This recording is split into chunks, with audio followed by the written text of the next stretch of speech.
All right, we're moving on to our third problem of practice, which is social emotional learning. Wendy Turner, in a way, kicked us off by talking about the nexus between social emotional learning for adults and how keying in on that and becoming stronger there can make us more empowered, empathetic teacher leaders. We're going to continue that with a few of our Stoy friends who are going to talk to us about that place that we come to when we arrive in our classrooms. We all come prepared to teach. We have a lot of knowledge and wisdom about our content area and pedagogy and how to assess kids and how to understand the data that their work shows us. But none of that really matters, because what they walk in with, and by they I mean those beautiful kids we teach, what they walk in with, who they are, where they've been, what they're going through, what their day is like, what they think of themselves, and whether or not they see themselves anywhere in the world in their future. If we don't address that, and unless and until we address that, we aren't going to get very far as educators with what it was we had planned to do. So I saw a wonderful video that had a superintendent that said, why would we expect anything different to happen for kids if we just keep doing the same thing we've always been doing, which is just teach separate from who our students are? Let's stop that. Let's start with our students and marry to it that which we love, our content, how to teach it, how to know our kids, and then how to supercharge that and take it forward.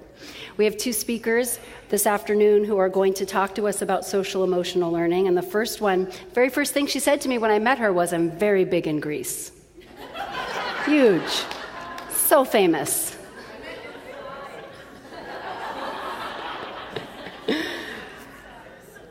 She literally is larger than life with an introduction like that. And this educator started her journey in life in pursuit of happiness. This journey led her to art. And she believed that if she became famous for doing artwork, she'd be very, very happy.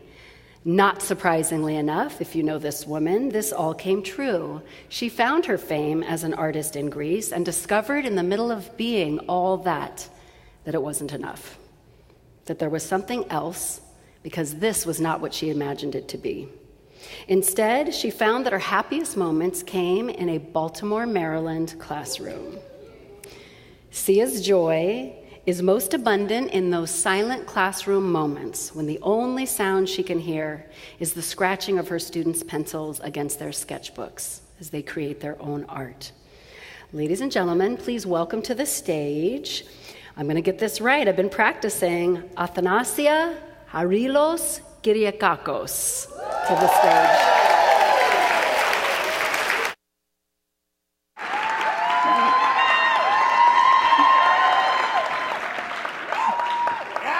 Wow, it's a lot of you. Oh, my voice is loud now.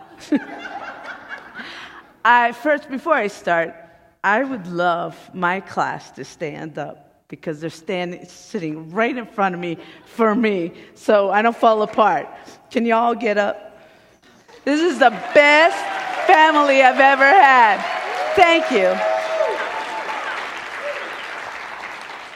And one in the back. So if you see me shimmying or playing with that hand over there, it means I don't know where I am on the page. And I'm also dyslexic, so it might take me a minute to find it, okay? So I was drinking coffee with my artist friend, Nefeli. We were basking in the morning sun. And mind you, we were drinking Greek coffee, not any kind of coffee.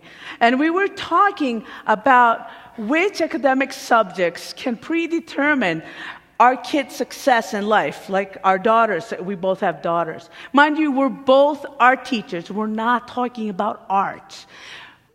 We don't want them to become artists. No bread there. So, anyway, we're talking about this when her husband, Vasily, who is a neurosurgeon at Hopkins, suddenly interrupted me. He was done with that nonsense. And he's like, how do you do it? How do you teach successfully those kids raised in adversity? And I looked at him without even thinking about it, and I said, with lots of love, authenticity, and vulnerability. And they were both kind of shocked and surprised. So in Baltimore City, because, we're really not interested in educating our kids, I teach only one art class to my students, the one mandatory credit requirement for graduation. They often come to me with very little or no art in their background. They're doing what did you call it? Chicken scratches? Yeah, they're doing chicken scratch. I can't even say that. Chicken scratches. However, in one semester, in those 3 months, and 3 months with 20 days of Pearson testing, mind you, we are able to move those kids from drawing at the first and second grade level to actually doing these really amazing, masterful self-portraits. And this process is so intensive. This journey involves them learning how to trust themselves, trust each other, trust in their own abilities, trust in me. And all day long, we've been talking about the same stuff. It's about self-determination, self-actualization, self-belief. But how do you get there? In my classroom, we start with a writing assignment. I know, art, why are we writing? But I ask my kids to write about themselves, who they are, where did they come from, what is their personal history, what are their struggles, their hopes, their dreams, where do they see themselves in 5 years? Sometimes the answers I get back I don't like. Some of them are funny. Kadar, dear self, you're a short, handsome boy. I want you to know that no matter what you say or do, you have to keep your head high. You do you. Kadar, you have a great mind, but you often use it in the wrong way. Veronica. My name is Veronica Friend. I am 17. I turn 18 on February 14th. My friends call me Love Baby because I'm born on Valentine's Day. I get extra love, extra chocolate. I love it.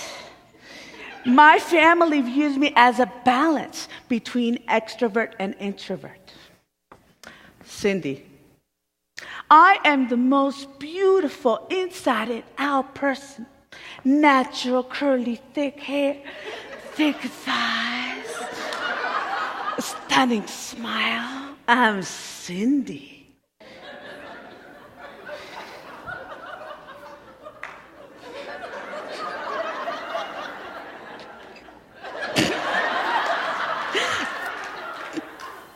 I am the most unpredictable, indecisive, warm-hearted, goofy, sarcastic person ever.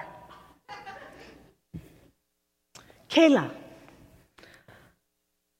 I am hurt and pain beneath this beautiful smile of mine.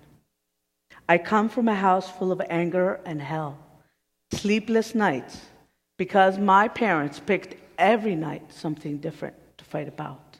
I am strong enough to hide the pain, but weak enough to believe in everyone's lies and allow them to use me, control me, my body. I'm stressed because I don't want to end up like my neighbors, struggling from paycheck to paycheck. Depressed because of the secrets I have yet to tell anyone. I am alone. My brother gone. I heard the shots. I didn't want to believe that it was his turn. I come from a family who says, you won't be living off of me. You get out there. You get your own. Who am I? Write a letter to yourself, a poem, a song. The last entry was at the bottom of a pile from 2 years ago. Kayla's. I looked up her name on my phone. I remembered the face behind that charcoal drawing. She had barely finished it. She was barely ever in class. But her glance was direct, unwavering, her lines strong. When I first got hired in Baltimore City, my then principal, Dr. Perillo, she was my principal for one day, mind you, she told me, because that's how we roll in Baltimore City, she told me the kids find a person and a place to cling on, a place where they can be themselves, a place, a space where they can find their voices. So we're 5 days into the semester, and we're on paragraph 5. So I give my kids this assignment, and I ask them to do only one paragraph a day. First day, describe your outer appearance. Second day, tell me about your family history. Tell me, what motivates you through your family. What are the struggles there? Fifth day, it goes on and on. So we're on day 5, paragraph 5, when Traquan walks in. And the paragraph we have to talk about is, what is your contribution to culture? So he comes in, sits down. It's the first time I've seen him. I'm slightly agitated. It's really hot. We have no air conditioning. I go over there and I say, what's your name? Why have you been late for 5 days? I don't wait really for his answer. I give him the syllabus, the pre-assessment drawing to do to see where he is. I knew where he was. I figured it out. And then I give him also the writing assignment, and then I sort of walk away. He puts his head down. Well, let me tell you, that does not happen in my classroom. Go over, and as I touch his shoulder, and he flinched because he doesn't like to be touched, I got a whiff of that skunk smell. He kept his head down. I sighed. I'm glad you're in my classroom. I'm glad you decided to come, but I'm not glad you came in here high. I don't want to ever smell that on you again. I told him, and I turned away and left again. See, I really wasn't actually upset that he was high. What I was really upset was that when he did come, he fell asleep, and he was messing up the culture of my room. He got up and left. For the next 2 days, he did not return. I pretended to myself that it didn't really bother me. But when he did show up, my heart fluttered. So I chose my words carefully. I said, Traquan, can I talk to you, honey? I want to apologize for taking such a harsh turn on you the other day.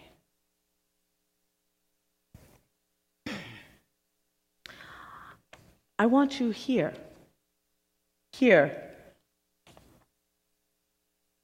in this room, here with me, here where the colored light is passing through the saris, is bathing my students while they're dirtying their hands with charcoal, clay, and their dreams. Here, where the walls are wrapped with Picasso and Renoir and Basquiat, but the only raps they know is the one humming behind their headphones. Here, in this dusty room, safe with your friends surrounding you. Stay with me. Stay. I will feed you with words and images. And maybe you can mold your own story the way that you want it through art. I want you here. Are you okay? Yes, came the short answer. Traquan, you're a senior. You need me to graduate. We cool, Miss K. What you want me to do?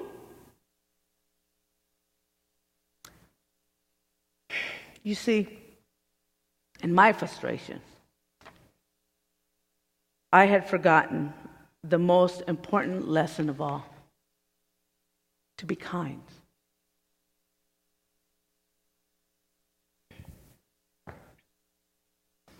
To teach with my heart, to listen and understand. I often think about how the arts impact students who are living on the margins. I'm often asked, like, what is my secret to teaching diverse populations? Once I laughed because it was so ridiculous. I don't teach diverse students. My kids are homogeneously black.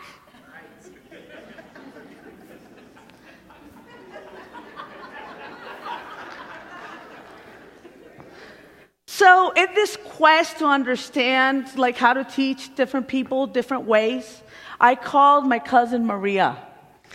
Maria is a teaching artist in Philadelphia, and she has the opportunity to teach many different kind of kids. She goes to affluent private schools. She goes to detention centers. She goes to suburban schools. So I called her up and I said, Maria, how do you do it? Do you teach differently, each group in a different way? And I hear she goes, "Sí, amo.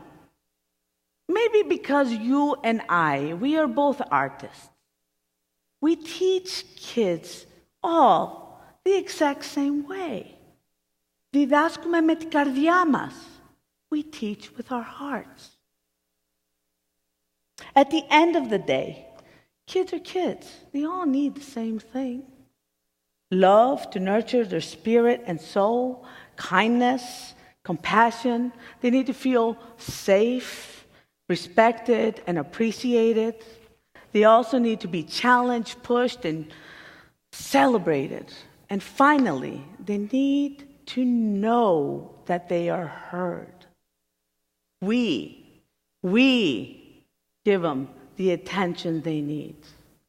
And we do it with our hearts. Through the arts, we tap into our humanity.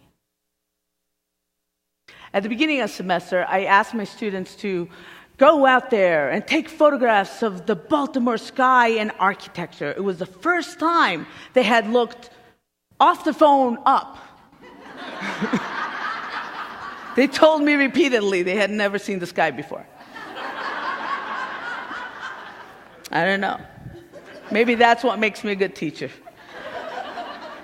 So, well, there was a plan behind this madness. These photographs would later inform their clay row homes. You know, Baltimore's all row houses. And eventually, we would take these complex, beautiful skies and clay row homes, and Sue Stuckman, who's this fabulous muralist, would come and help us compose this ginormous 20-foot mosaic. So second week into the semester, Sue shows up. I had no idea she was coming. I was so surprised. It had been on the calendar for a year.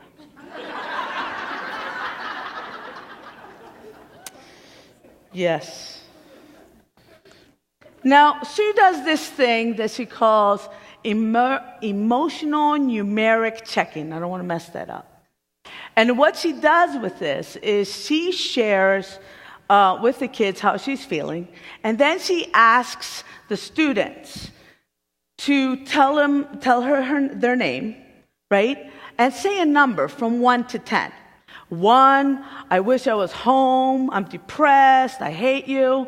10, I'm ecstatic, I'm ready to work, tell me what to do. Right? So, oh, wait, where is it? So,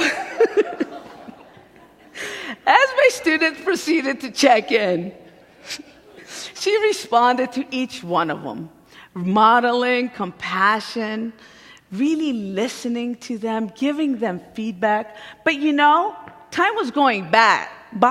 She was there only for one day. So I anxiously turned over and I said, we need to start doing the work. She sort of like half laughed and smiled at me. I surrendered. I realized as I was saying that we were already engaged in the work. The kids were opening up. They were talking to each other. They were talking to us. the art would follow. Quietly, with focused excitement, they started to draw and paint their skies. Sue turned on Ugandan drum beats in the background. The kids worked together. They took off their own beats and started listening together. Simple, generous brushstrokes glided across papers. Occasionally, they even reached to gently help each other. Trequan had checked in at a 4. Hoodie over his head, pants low. He hunched over his watercolor like Linus over his piano. The delicate paintbrushes looked tiny in his veiny, huge hands. He painted transitions from light to dark, the silhouettes of buildings, billowing trees. He painted through that period, the next, the following. He stayed all day. At the end of the day, he signed his paper at the bottom right and proudly handed it over to Sue. We looked at it, and there was a number 8 right next to his name.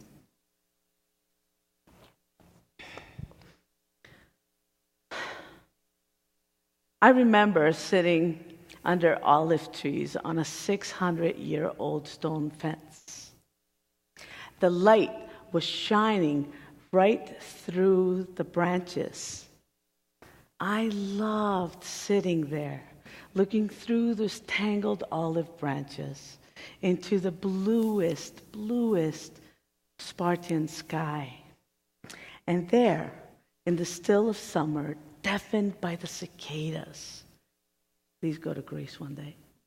Deafened by the cicadas, I decided who I was going to be.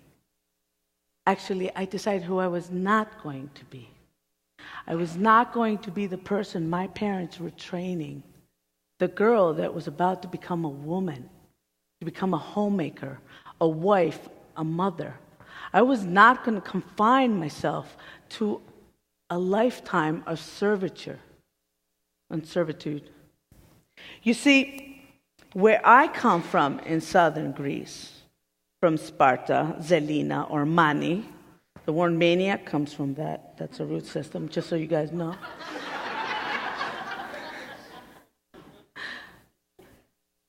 Female babies are called girls.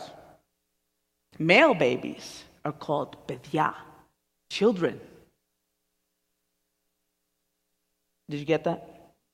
Let me sink it in a little bit. So, girl babies and female babies and girls grow to be women. They belong first to their fathers, and then they belong to their husbands, and then they belong to their in-laws. It just goes on. So I vowed to myself that I would be educated, and I would be independent of any man. That's what's in my transparent sack. Whose sack is that? They beat it right in me. But so when I started my journey into college, and I went to the Maryland Institute College of Art for my Bachelor's of Fine Arts, I denied my Greek womanhood. I was not going to be making urns and sculpting Greek columns or crocheting doilies. I hammered and welded my way through my BFA.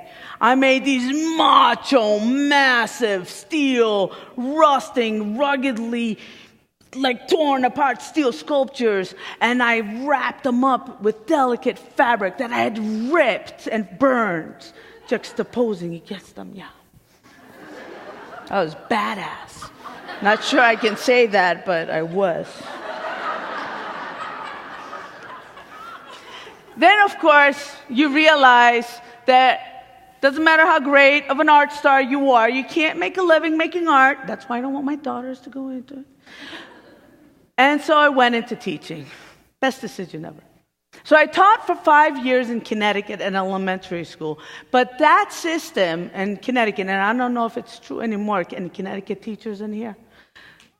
Yay. So, Connecticut, great education to become teachers, by the way.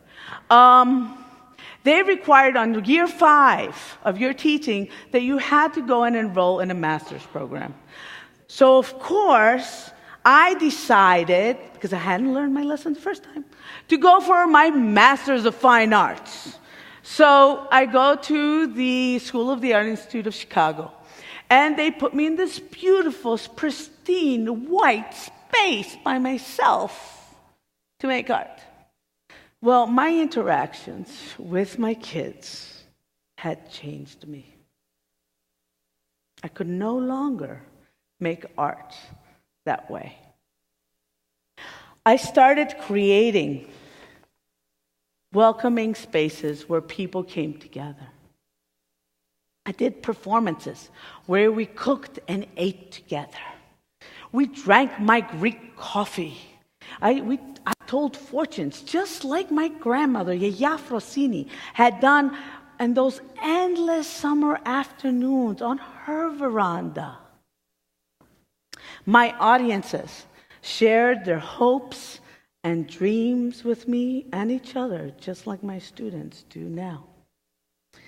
The work was powerful in the simplest of ways. It created community. It extended my family. And it took me around the world. And then, shockingly, I realized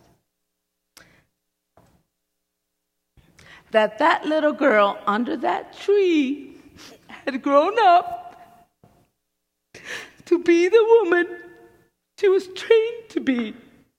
And it was because of that training that I was an amazing artist because of it.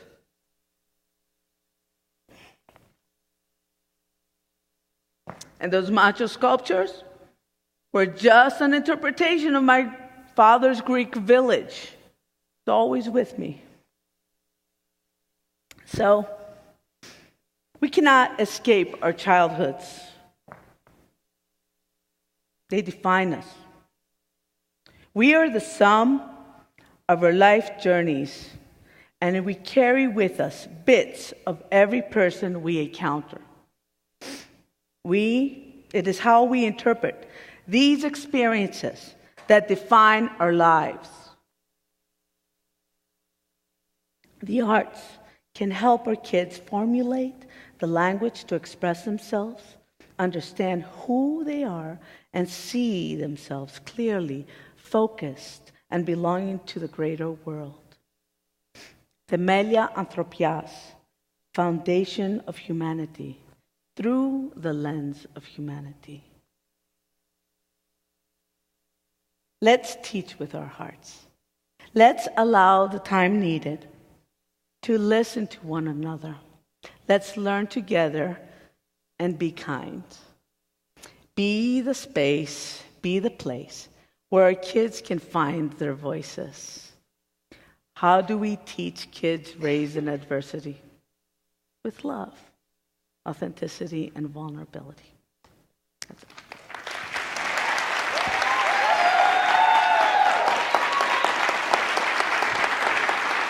Wait, I have one thing I forgot in my speech.